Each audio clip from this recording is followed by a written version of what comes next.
દ્વારકાધીશ મિત્રો, નવા વ્લોગમાં તમારું સ્વાગત છે। હું જયરામ દેસાઈ। મિત્રો જુઓ, એરંડાવાળું ખેતર અત્યારે વેરાણ્યું છે। આપણે ભેંસો ચરી રહી છે બધી। અહીંયા શું આવેલું છે? મરચા છે। મરચા ભાગે નહીં એટલે આપણે અહીંયા બેઠે છે। આ છે ગોગા બાપાનું મંદિર। જય ગોગા બાપા।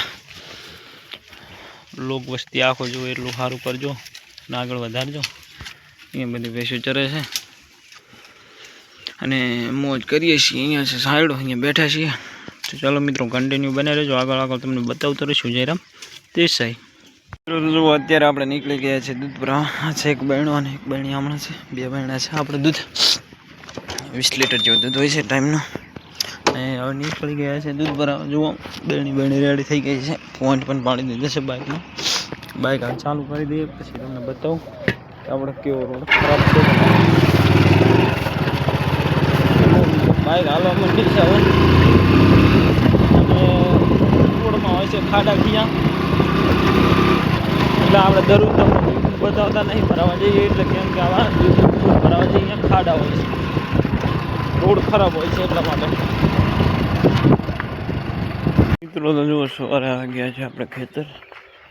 અહીંયા બાજુના ખેડૂતે પણ જો ઉનાળાનું વાવેતર કરવાનું છે, અને અહીંયાને પણ ચારા બેરા બાજુ લીધે છે, અને અહીંયા આપણે પણ ઉનાળું છે બાજુમાં।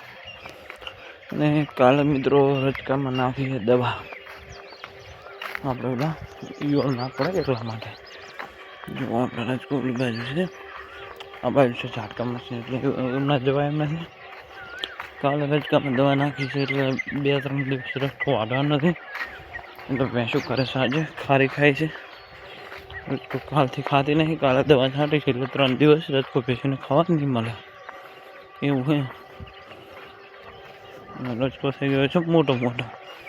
અહીંયા ઊભો છે ફૂલવાળો, અને ઓલી બાજુ પણ ઊભો છે। ઓલો વાટા છે કે શિખર ઉપર રાખવાનું છે, બાકી આ મોટો થઈ ગયો છે રચકો।